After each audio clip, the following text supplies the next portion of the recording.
in the short term, let me kind of walk you through what today's going to do.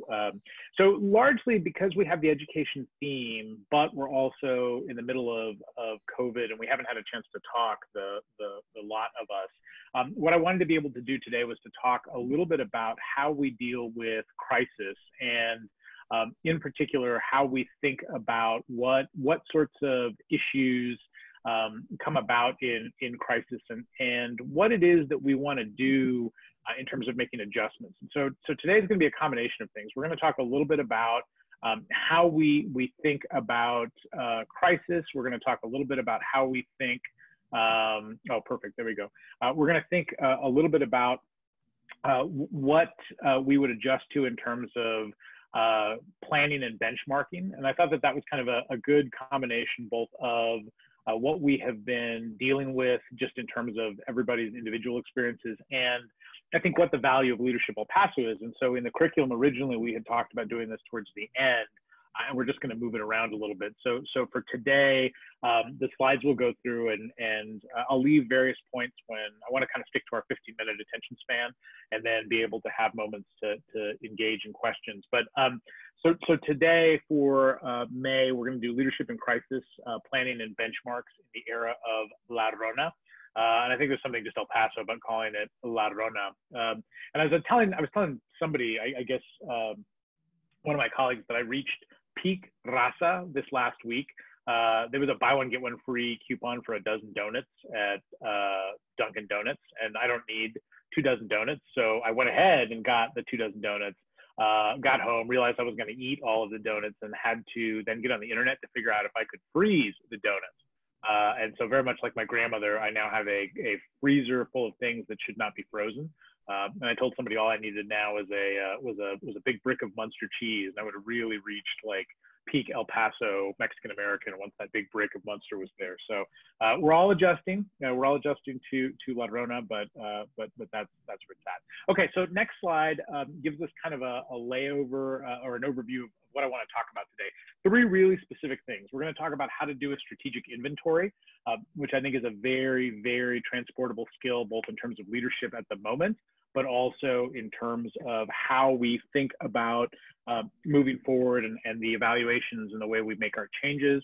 The second thing is assessing and rebuilding your strategic plan. I'll talk a little bit about what that means if you haven't had a strategic plan. So for those of you that might be in smaller enterprises, or this may be you and a small group of people in your business, what that means and how you can do that right now. And the last point is one that David is very fond of talking about, which is the idea of radical disruption as a leadership strategy.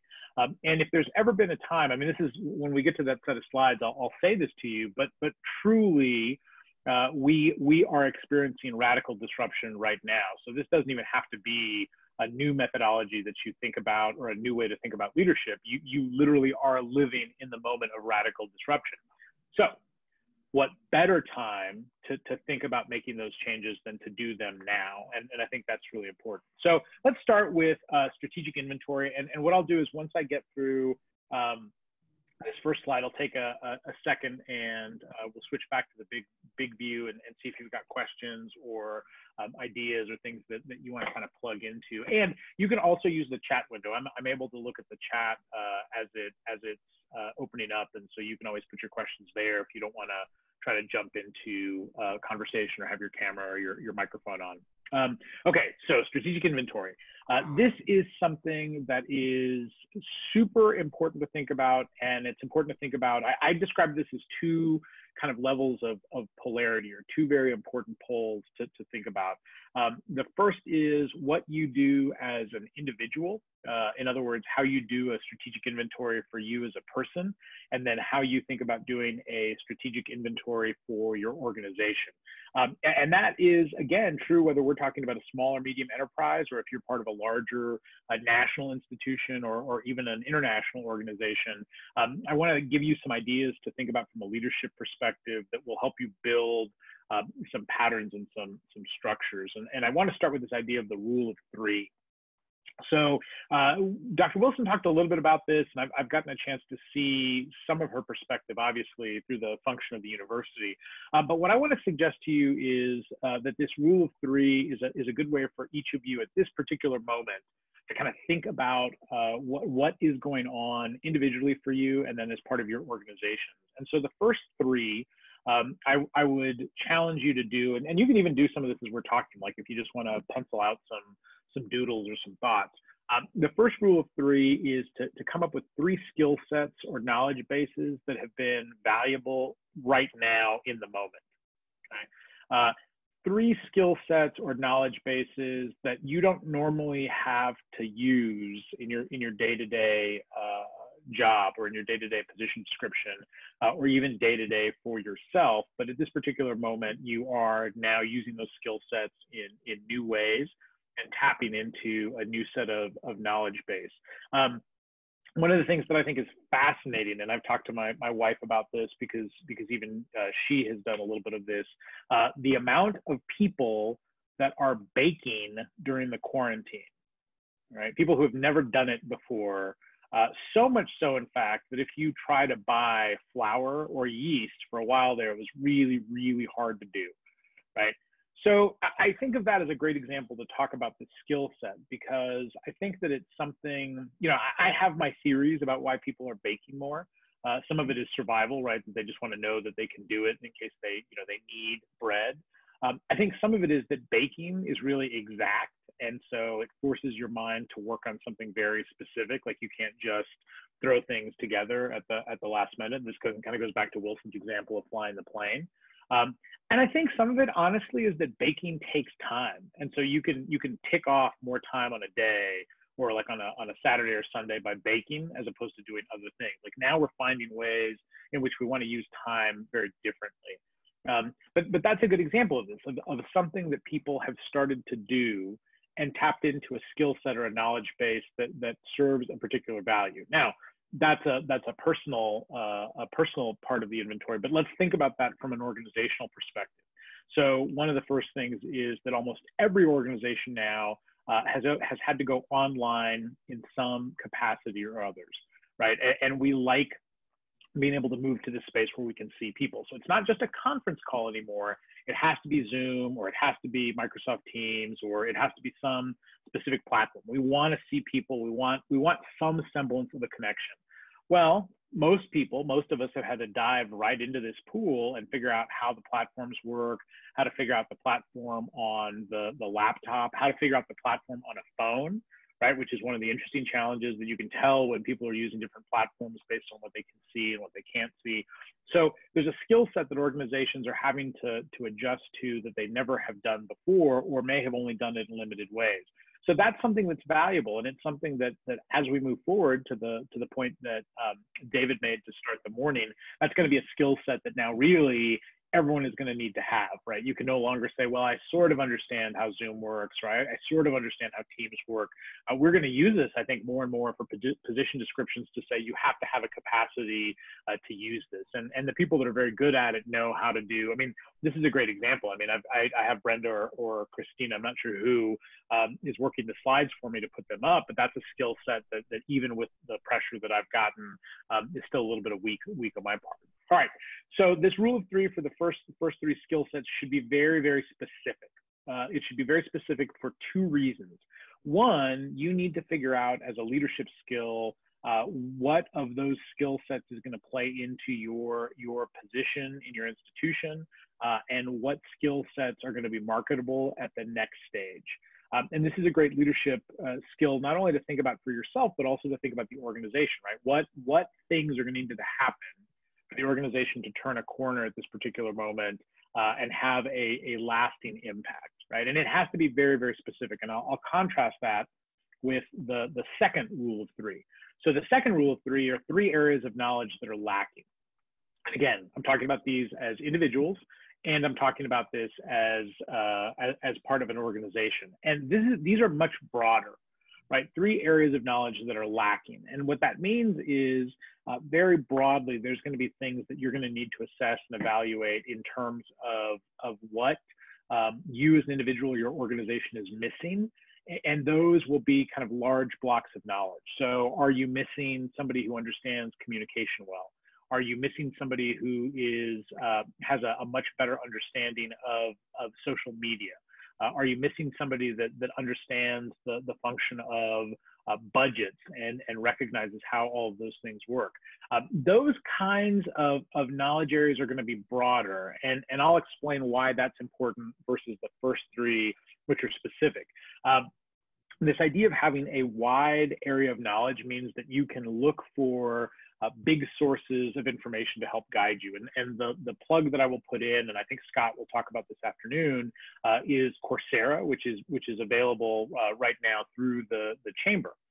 Coursera gives you an opportunity to take training that is structured with learning objectives, with an academic focus to learn various issues related to the operation of business. Some of those things are related to budgets, or they're related to HR. They might be related to leadership.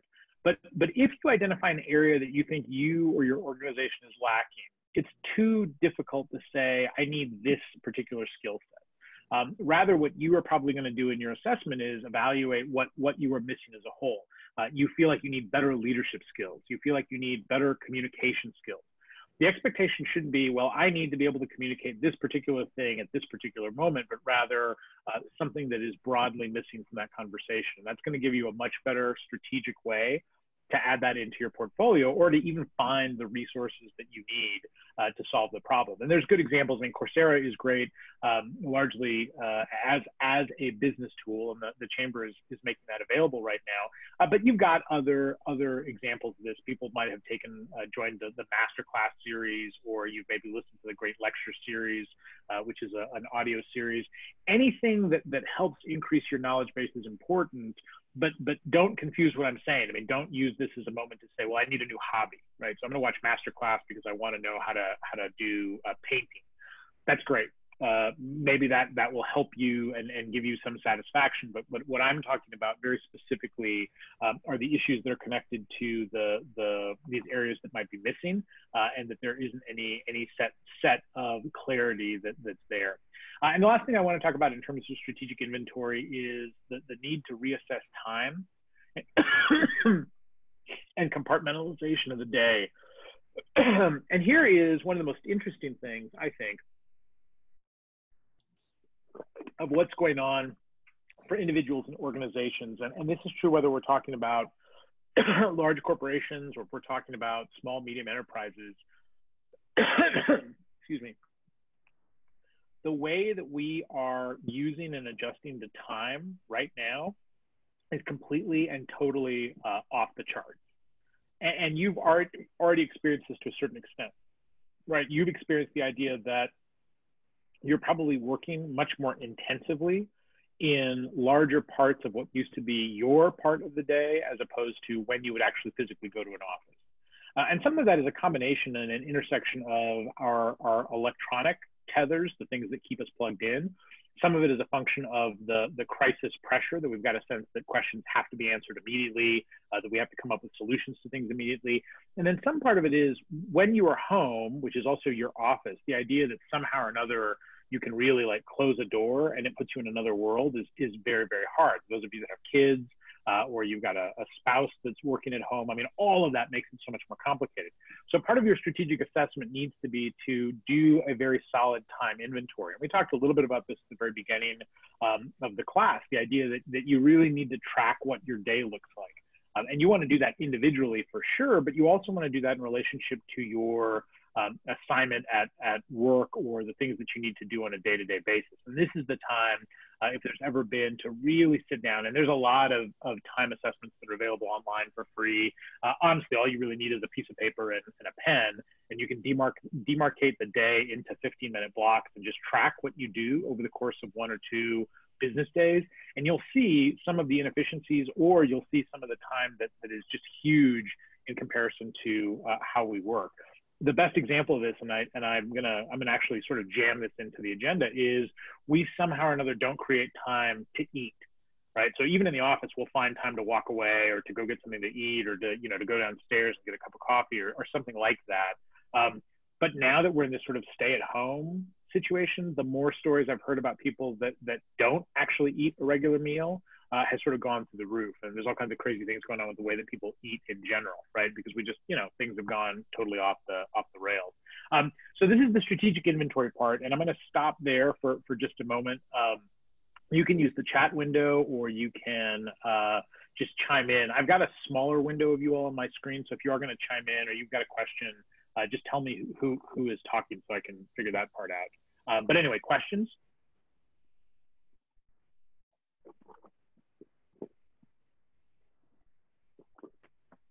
Okay, let's move then to the next slide. All right, so how do you assess and or rebuild your strategic plan?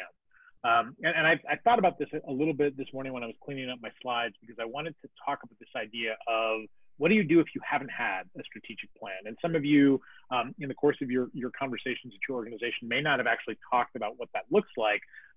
But one of the things that I think is important, and a conversation actually David and I were just having this week, is the first most important thing you need to do, and again, whether we're talking about an individual trajectory or if we're talking about you in an organization, is you've got to recognize what I'm calling your hard ceiling and your hard floor, okay?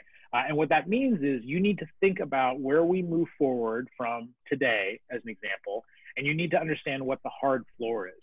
The hard floor is that we stay in the situation that we're in without any change whatsoever, that we are essentially at home for extended period of time, we don't have access to parts of the economy, we don't have access to parts of our social world. That's the hard floor, right? That is the lowest bar that we can have. And then I want you to think about the hard ceiling, which essentially would be a return to the world before Corona. That is, we're full steam, everything is working the way that it needs to, we're back in our offices, we're back doing the things that we did in our life before. So those are the two lines, right? That's your hard floor and your hard ceiling. Both of those are seemingly unrealistic, right? So instead, what you need to be thinking about for your strategic plan and thinking about how you reassess your strategic plan is to look at everything that's in the middle. And what I would suggest to you is to think about 3 degrees, right? So think about a few steps up from that hard floor, a few steps down from that hard ceiling, and then something that's right down the middle. And I suspect, and I think this is true for most of you, I suspect that we're going to be closer to the middle than anything else, right? And I'll use Dr. Wilson again as an example. I mean, we will go back to school in the fall. We don't know what that looks like, but we will do that. And I think it's likely to be somewhere right in the middle. I think every organization will be back in a couple of months. The question is, what does that look like? And what does it look like if your business involves face-to-face traffic? And how does that change now in relationship to the organization?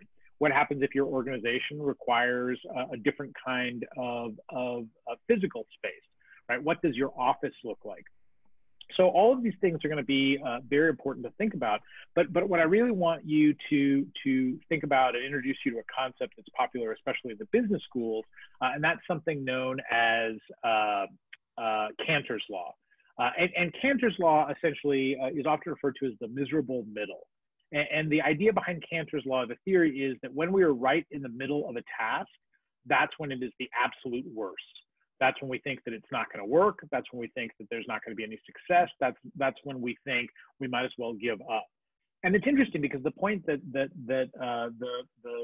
business schools use when they talk about Cantor's law is this idea that we love the beginning of a project. We really get excited about something that kicks off, and we love the way that a project ends or that the task gets finished. Right? We love those two things, but everything in the middle, the work, is the part that we don't like. And this is something that gets used a lot. And I think that this is important to think about because this is going to be the hardest part for turning the ship. And that's true whether you're talking about yourself or if you're talking about your organizations, is that trying to get past this middle period is going to be a little bit more challenging than I think people are willing to address or willing to talk about. And that's kind of where I want to talk a little bit about in terms of how you structure your next wave of strategy. And notice that I call it structuring or restructuring, because I think for a lot of you, you already are thinking how you need to make adjustments to what you do and what those adjustments look like. And so that's going to be tied to a couple of factors. And I'll go through this quickly. And then again, we do have a couple of questions that are coming through, so I want to address those. But the first thing, and this is something that I've talked at length about already, which is mission and vision. So this is a great time to sit down and figure out if the mission of your organization is going to stay the same, if the way that you perceive your leadership role in leading that mission is going to stay the same, and it should force some tough questions about the vision that you have for the organization. And remember how we talked about this, that mission is what you do on a day-to-day basis in an organization to get you to accomplishing or reaching a vision. So this is a great time to sit down and have these conversations, whether they're organized with people in your company or in your organization. If they're individual conversations that you're going to sit down and have with yourself to think about what you need to do, that's important. The second strategy is thinking about financial thresholds. This is the stress testing portion of an organization. Everyone at this point is having to deal with financial constraints and financial changes. We will probably, at least in our lifetimes, not face an economic circumstance like we are facing right now. How quickly we come out of it, we're not sure. How impactful it's going to be, we're not sure. But it doesn't take very much but to look around and see that the financial impact of C-19 is pretty substantial. So that's going to require a lot of financial planning and a lot of thought in terms of not only how you operate, but also your organization. And this to me is the one that's a real gut punch, because if you look at what's gone on in the last month, it took less than 30 days for lots of people and lots of families to be at the very bottom, right? And that's a really, I mean, the folks like Adrian who work in a bank probably have seen this much more clearly than other folks. But that notion that it took less than 30 days for people to suddenly be off the rails is really disturbing. And that means that there needs to be better conversations about financial thresholds, what that means. Context of the organization is the third restructuring point, which is, does your organization fit where it was before? And that's a huge question. And again, if you're talking about this individually, you need to be assessing where you see yourself fitting into an organization, but you also want to think about what that organization looks like across a bigger whole. The second to last is communication. Does your organization have a good plan? Have they been good about communication? This is one, again, from my experience, and I've spent some time talking to people at the institution, at the university, about how we communicate. So we were very good about getting messages to people and to our students, and a huge stakeholder base, right? I mean, we're talking about thousands of students, hundreds of faculty and staff. Great about getting messaging out very quickly. Not so good about making sure that those messages were short, and not so good about making sure that we didn't send out multiple versions of the same message from different people, okay? And this is one thing that's really important if you think about your organization and your strategic plan from a leadership perspective. You want communication to be tight.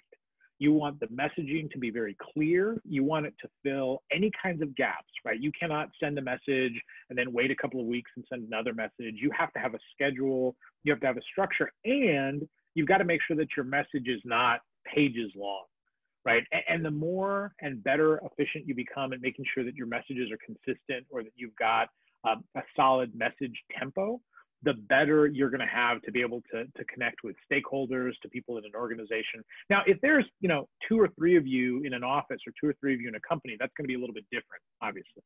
But once you move to a group of 10 or higher, you got to make sure that those communication protocols are really, really strong, and that everyone has some agreement about what you're going to do. And that's interesting for lots of different reasons. And I'll mention something towards the end of the day about that. The last thing that we want to talk about is how we restructure our strategy around personnel. This is a very, very interesting question in terms of the relationship that we have in terms of who we work with and how we work with them. And personnel is going to be one of those interesting questions for those of you that have talent acquisition and talent retention power, as well as for those folks that are not necessarily going to be secure in the positions they have. there are going to be tough choices that are made in this next window of time, and your organization is going to have to face that, whether that means removing redundancies, whether it means streamlining organizations, and you'll encounter organizations that are going to make cuts largely because they'll see this as a way to increase efficiency at a very particular time.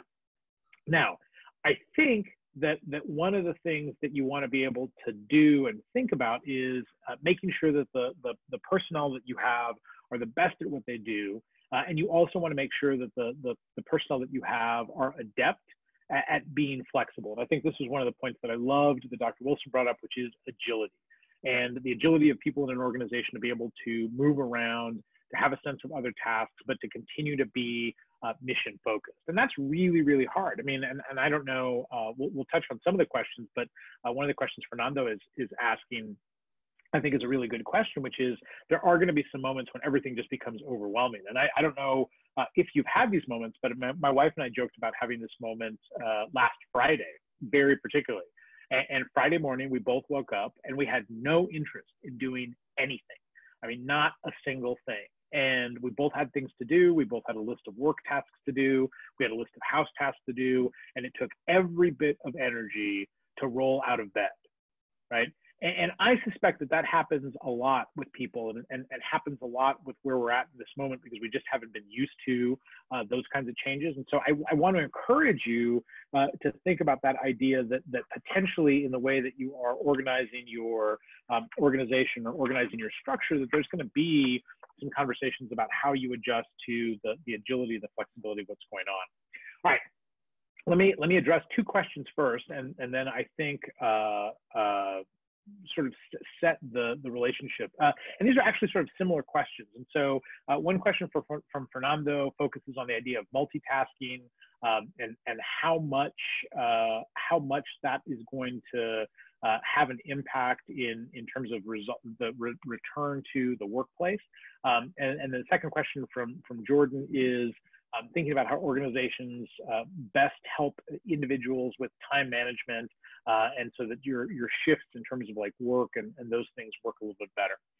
So let me kind of address these in sequence. Number one, we are multitasking more in this particular moment because of what's going on. I would contend we are not doing it better. We are just in a moment where there are multiple things on the table at any given time. And I teach a section when I talk about technology. I have a whole section for my students about multitasking, because I say, look, not even computers are multitasking, right? A computer processor is still sequencing multiple tasks. And so you may have 5 or 6 windows open at any given time, but those windows are not operating at the maximum capacity at any moment. So you can do that. You can find ways in which you've got to adjust, in which you have to deal with a variety of different pressures. But I would contend that the multitasking that we're doing right now is as much a function of necessity as it is that we need that additional stimuli, right? And I think that's one of the questions. So I don't think that it's bad. I think people are doing well with that.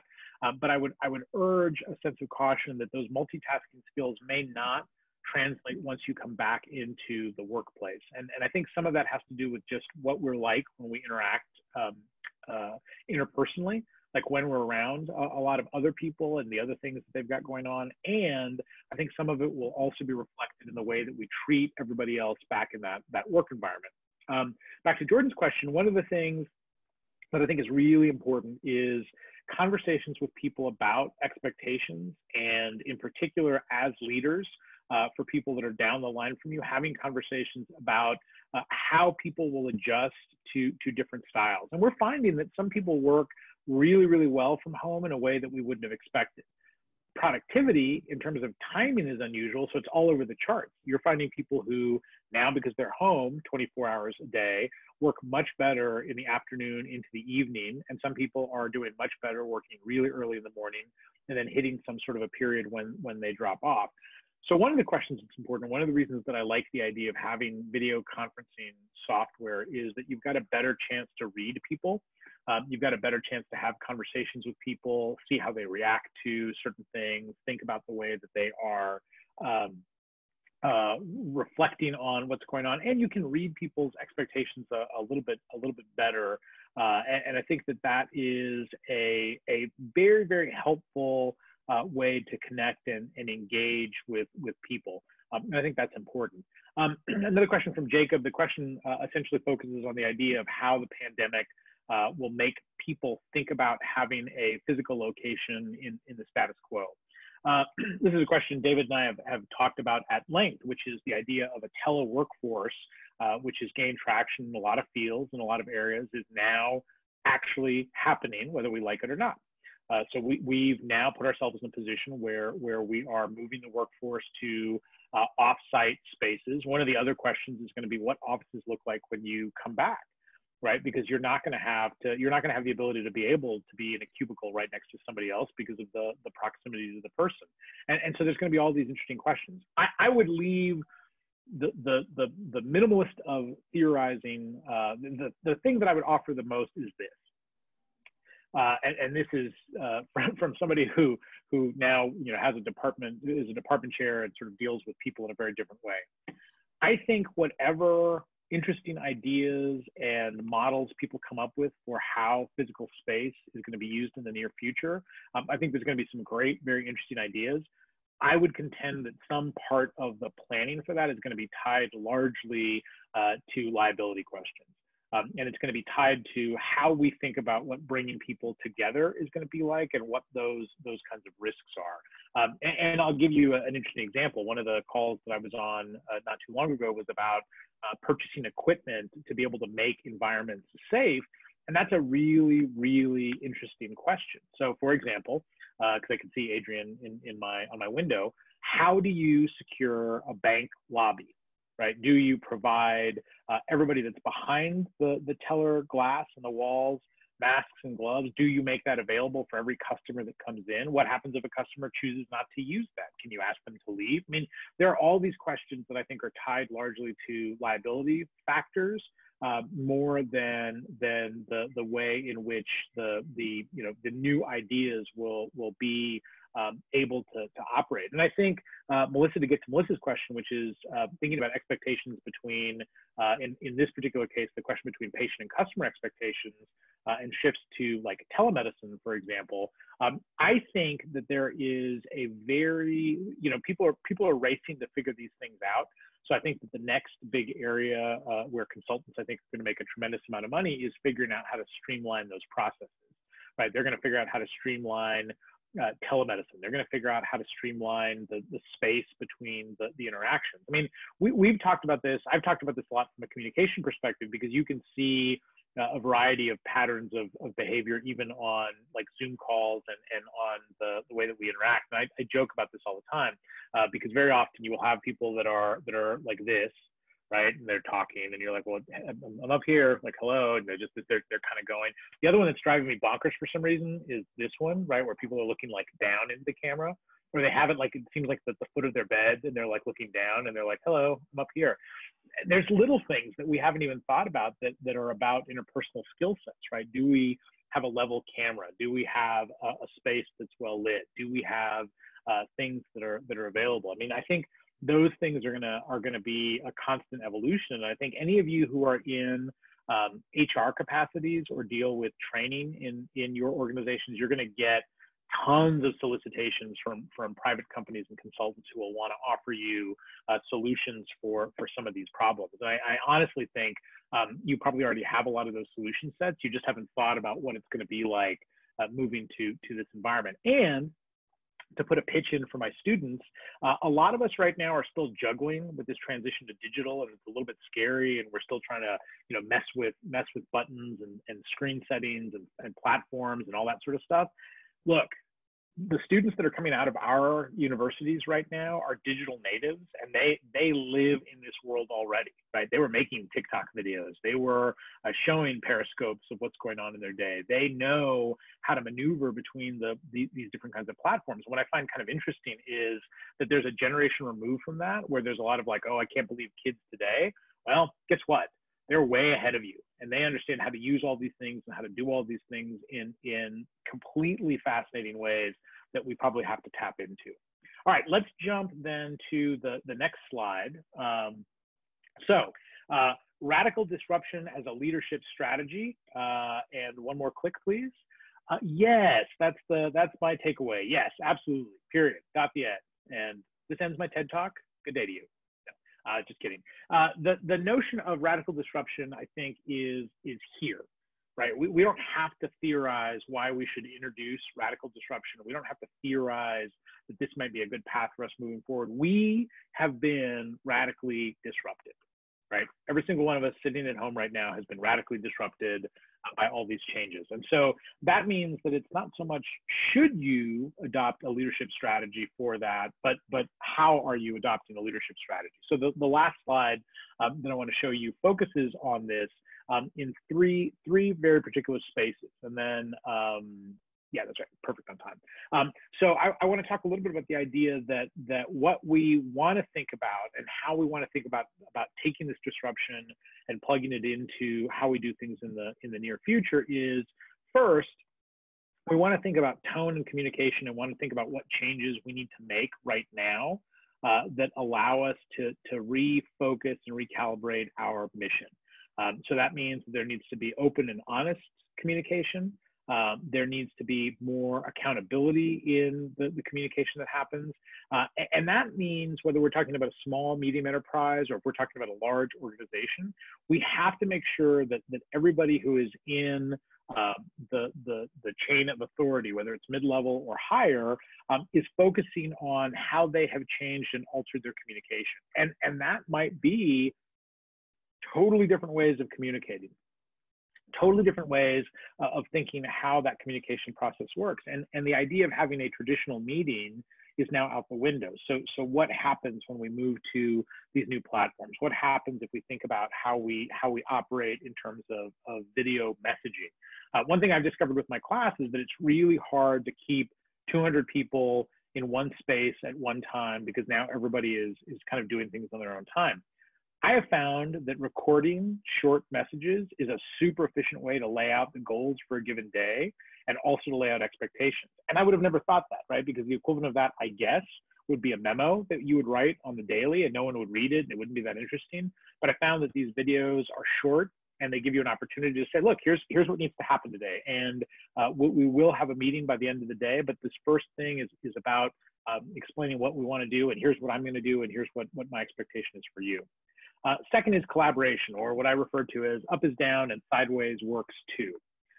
Now there is a real pressure and I think a real opportunity to think about collaboration. And that might mean across organizations, similar organizations. It might mean thinking about people in a very different way in terms of collaboration so that you're turning things upside down, bottom to top in terms of getting ideas, in terms of thinking about how we're going to come up with solutions. And one of the things, a good example of this, to sort of emphasize this notion of collaboration is the number of people over the course of the last month or so that have been manufacturing masks on their own.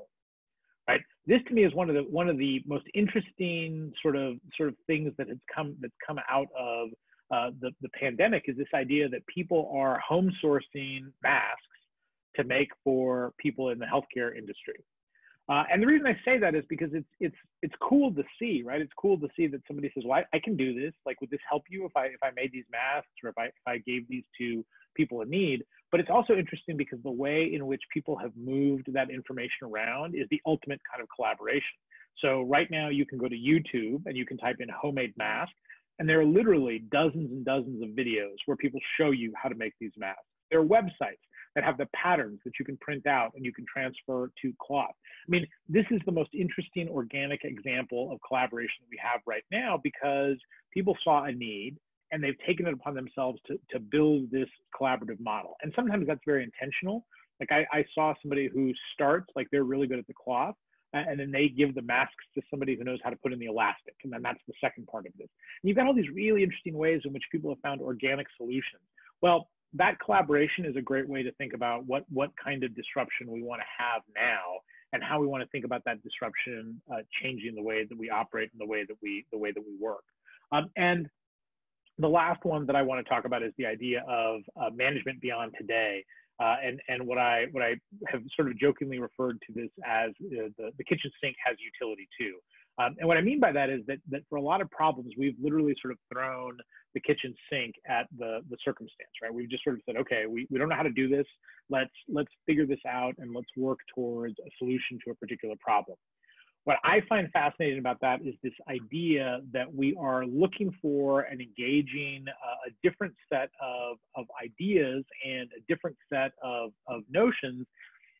And sometimes those ideas are coming from different places that we wouldn't expect. And the reason that I think this is important, and this is a great thing to think about for those of you that are mid-level managers, we have a unique opportunity to watch and to study best practices that are being used in a variety of different fields and take those best practices and use them in our field, all right? And this is important because I think for a long time, and I think there's a lot of intellectual conversations, intellectual property conversations that come into play here. But I think what's really intriguing is this idea that there are people that are incredibly successful in a variety of different spaces. And what we should be doing is thinking about how those practices might work well in our environment. And that I think is fascinating because I think that you're starting to see, I mean, this is kind of the MacGyver mode, right? How does another organization do something and does their best practice get them through a particular problem or a particular circumstance? And I think the more that you do that, the more that you see that, the more that you can adapt those kinds of behaviors or patterns into the way that you do things. And I think that that's, you know, the way, for example, that stores have created one-way aisles, okay? That's interesting. There is not, by the way, a whole lot of science about that idea that flow and where air is at. I mean, I know that there was the video from Belgium that had like the runner with that like creepy cloud, right? The cloud of you know, your moisture in the air, to be polite. But largely, I mean, a lot of the stuff we just don't know. But somebody said, you know, it would probably be a good idea if we sequence people so they can only go one way and there's no back and forth in that aisle. All right, well, that's a good practice. How does that impact, for example, the way that a bank lobby might work? How does that impact the way that your office flow might work? And I think that's the thing that's interesting, is that we can find these best practices, we can take them, and we can take them in a very different way, because I think a lot of times we're so proprietary oriented that we say, well, this is the only way that we can do this. And in fact, we are finding these ways that are pretty amazing. And I'll give you one other example, and it's one that my daughter loves, the Chick-fil-A. In fact, we survive on Chick-fil-A. Chick-fil-A, within the span of about 48 hours, it seems like, ramped up their standards for how they interacted with the customers, right? Face shields and gloves and a bin to hand you the food so that you didn't touch it. Look, there's a bottom line to this. From your perspective as business leaders and your perspective as community leaders, some part of that is, in fact, a good set of health practices. But a lot of those things are just as much about the optics of doing business in the era of Corona, right? Think about that. A lot of this has to do with how you perceive an organization and how you perceive the way that they're treating you at a particular moment because of a health crisis.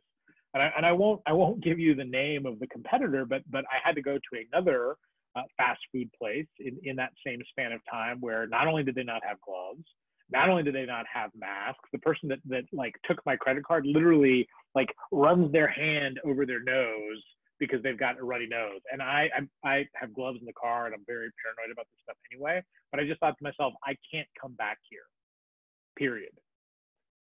I can't. And that has a ripple effect. So one of the things that you want to think about in terms of radical disruption is the idea that optics and image maintenance are going to be just as important for some of your organizations and entities as are actual practices. So you want to think about what are some of the things that are coming back, and some of these things that are going to make those sorts of shifts. And I think that's especially true. And Adrian raises a point, which is, especially when we're moving to these financial, especially in the financial setting, mobile technology now has become sort of the go-to, right? You cash your check that way. You check your bank balance that way. You can pay that way if you're so inclined. I mean, just the idea, for example, that I can pay for something ahead of time to pick up and no one has to touch my credit card has changed the way that I think about businesses. But as Adrian points out, this is a big issue because you've got people that are not technologically savvy.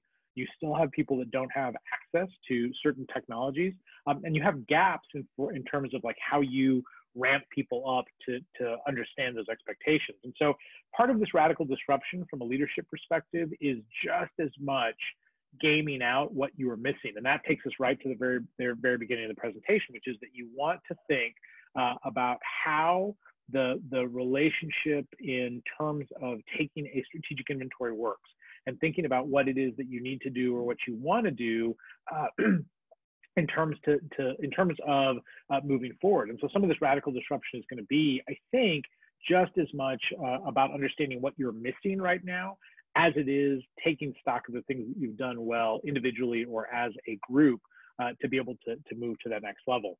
One more question from Lauren. She says, do you think that our physical interactions are going to change, and will there be issues like shaking hands? Is that going to be a new, will we have all these new physical challenges?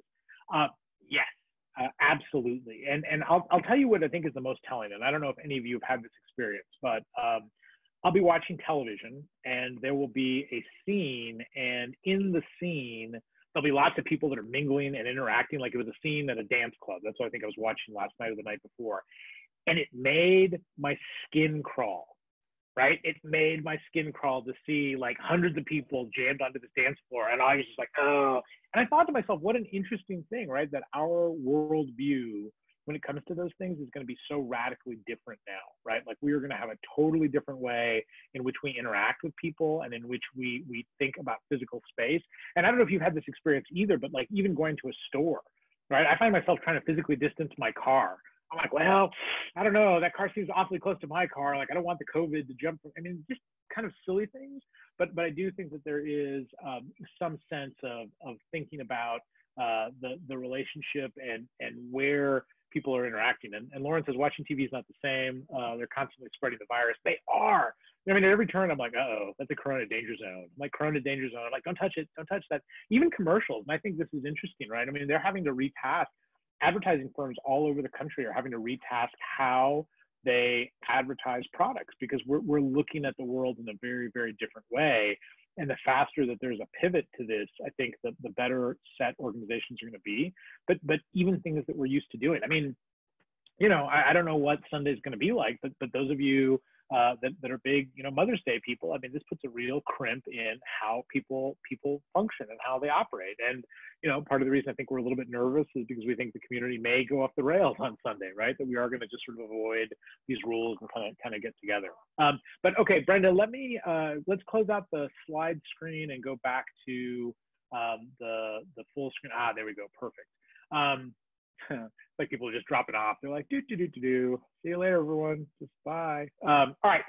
Questions or things that you want to ask me? Well, that is a question, by the way, point of fact. Are there things that you are interested in, want to follow up on more, things that you hadn't thought about, something that might be of interest to you?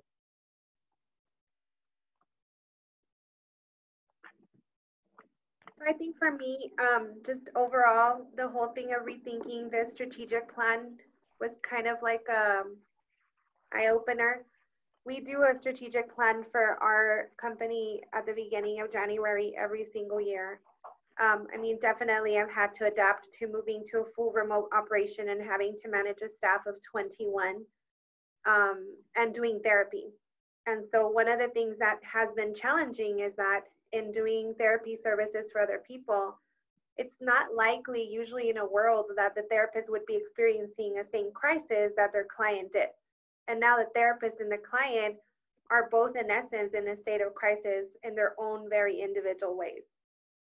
So thank you for saying that, because it is something that we haven't come back to the board to really do, because of course we're still in this pandemic crisis, but it is going to be important moving forward, because we do need to adapt those changes to really matching our reality right now. Yeah, I think that's absolutely right, Jeanette. And I think that the one of the pressing questions, and this is what I was saying, when you do the that sort of strategic reassessment, that you've got to know what the hard bottom is and the hard ceiling, and recognize that you need to come up with multiple plans moving forward. And I think again, you're seeing some of that in certain kinds of organizations, but you're also going to see parts of the economy that are going to fail because they have not thought through what the degrees of those steps are going to be like. And I mean, I think, you can point to the airlines, and I think that's going to be the very, like, airlines are going to be a canary in a coal mine to a certain extent, because how people travel is going to change radically in the immediate future. What it's like to be on a plane. I mean, that was another scene. I saw a movie where people were on a plane and my skin was crawling because I was like, oh my God, it's just floating around the air. Like, it's going around and round and round and around. And those kinds of things are going to have some impact. And for an organization like that, like, think about all the costs that are associated with an airline. So it's not just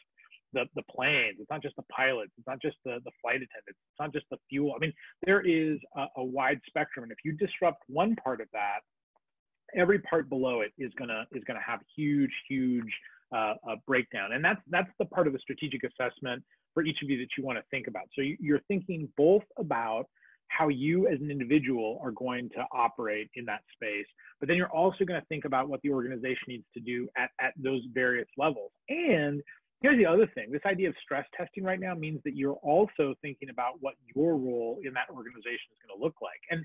And this may be the time. I mean, a lot of people are saying, like, well, this would be the worst time to try to jump careers or jump jobs.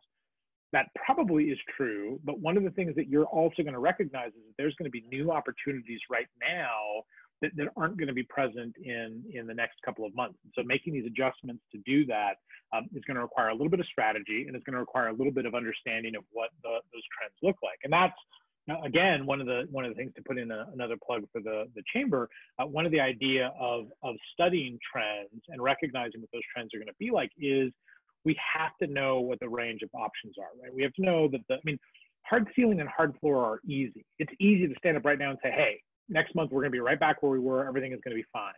And it's very easy to say nothing is going to change. It's only going to get worse, right? That's easy to predict. And what you do in relationship to those things is not complicated, because that's the life that we live, or that's the life that we live. So instead, what you're going to need to think about is what those degrees of a set of strategic options look like.